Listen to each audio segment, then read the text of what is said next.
Assalamu alaikum wa rahmatullahi wa barakatuh. Écoute ces mots, car ils ne viennent pas de toi, ils viennent d'Allah.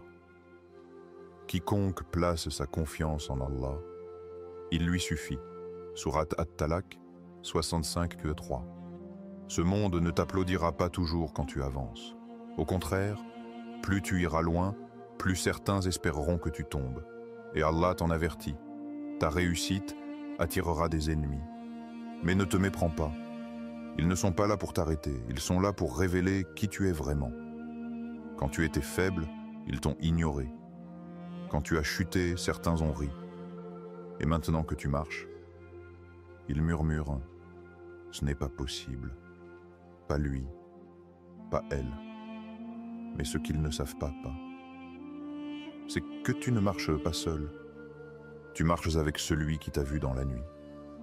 Celui qui t'a entendu pleurer alors que personne ne tendait l'oreille. Celui qui t'a relevé quand même toi, tu ne croyais plus en toi. Ils disaient que c'était fini. Mais Allah disait « Je suis avec toi ».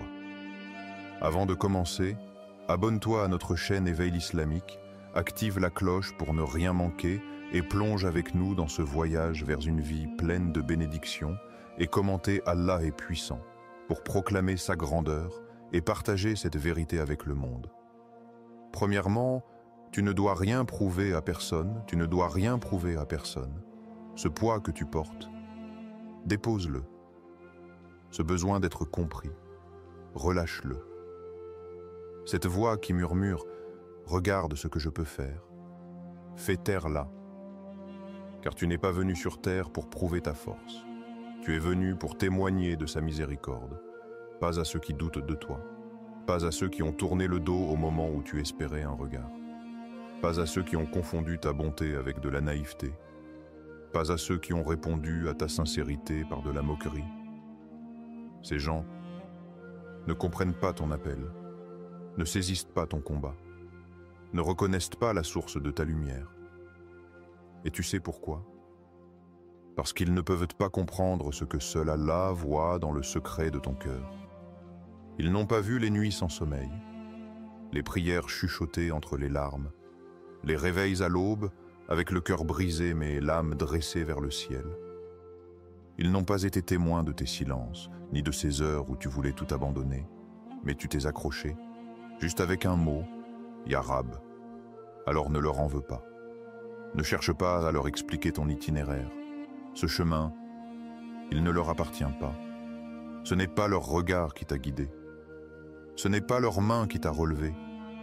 Ce n'est pas leur amour qui t'a nourri dans la solitude. C'est Allah, Ar-Rahman, le tout miséricordieux, celui qui t'a choisi.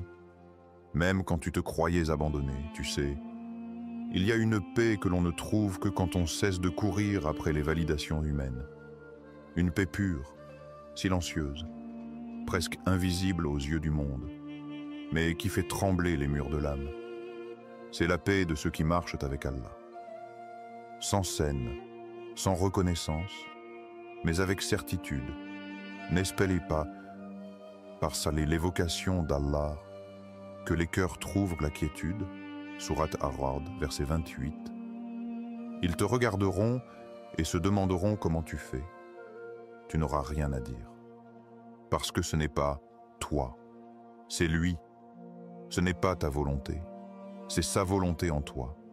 Ce n'est pas ton plan, c'est sa sagesse, tissant chaque instant. Alors avance, pas pour te justifier, pas pour leur faire ravaler leurs mots, pas pour prouver que tu en es capable, mais parce que tu as été choisi pour ce que les autres n'ont pas su voir. Il y a un secret entre Allah et toi, un secret que le monde entier ne pourra jamais toucher. Et tant que tu avances avec cette confiance sacrée, ils ne pourront jamais comprendre ton itinéraire. Ils te verront réussir et diront « c'est de la chance ». Ils te verront te relever et diront « c'est de l'orgueil ». Ils te verront apaisé et diront « il cache quelque chose ». Mais ce qu'ils ne voient pas, c'est ce que tu portes, ce que tu protèges, ce que tu nourris, la foi. La foi ne fait pas de bruit, elle ne crie pas, elle ne cherche pas à impressionner, Elle marche doucement, mais elle déplace des montagnes. Et pendant que certains parlent, tu continueras à bâtir. Pendant qu'ils jugent, tu continueras à te purifier. Pendant qu'ils rient, tu continueras à t'élever. Jusqu'au jour où Allah, dans sa sagesse, montrera à tous que ce qu'ils disaient est impossible, était déjà écrit. Et ce jour-là, tu ne souriras pas par orgueil. Tu souriras par gratitude, car tu n'as rien prouvé. Tu as simplement marché, dans l'ombre, dans le doute, dans la difficulté, mais avec certitude, et Allah t'a suffi. Deuxièmement, souviens-toi du prophète Muhammad, souviens-toi, avant que son nom résonne sur chaque langue, avant que les cœurs s'illuminent à sa simple évocation, avant que des générations entières ne le prennent pour modèle. Le prophète Muhammad était un homme, seul, incompris, rejeté.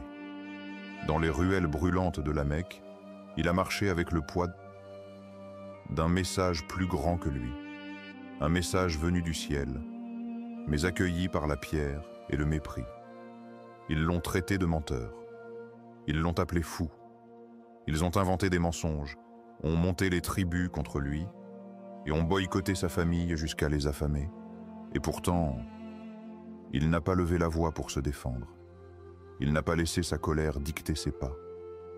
Il a continué, doucement, silencieusement, mais fermement, car chaque pas qu'il faisait, même dans la douleur, même dans l'humiliation, même dans l'isolement, était un pas vers Allah.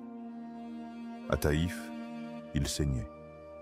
Ses pieds, ses mains, son cœur. Les enfants jetaient des pierres, les notables se moquaient, et le ciel semblait silencieux. Et lorsqu'Allah lui envoya l'ange pour lui offrir justice, vengeance, soulagement, il dit « Non, peut-être qu'un jour, de leur descendance naîtra un peuple qui adorera Allah seul. » Quel cœur peut dire cela?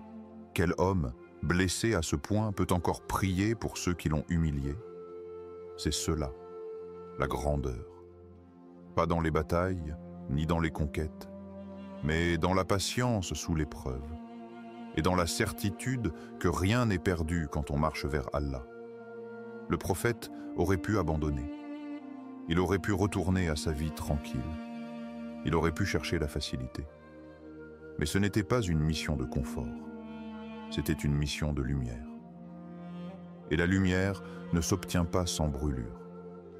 Toi aussi, quand tu es rejeté pour ta foi, quand tu es trahi par ceux que tu aimais, quand tu avances et que personne ne comprend ton chemin, souviens-toi, tu fais partie d'une lignée,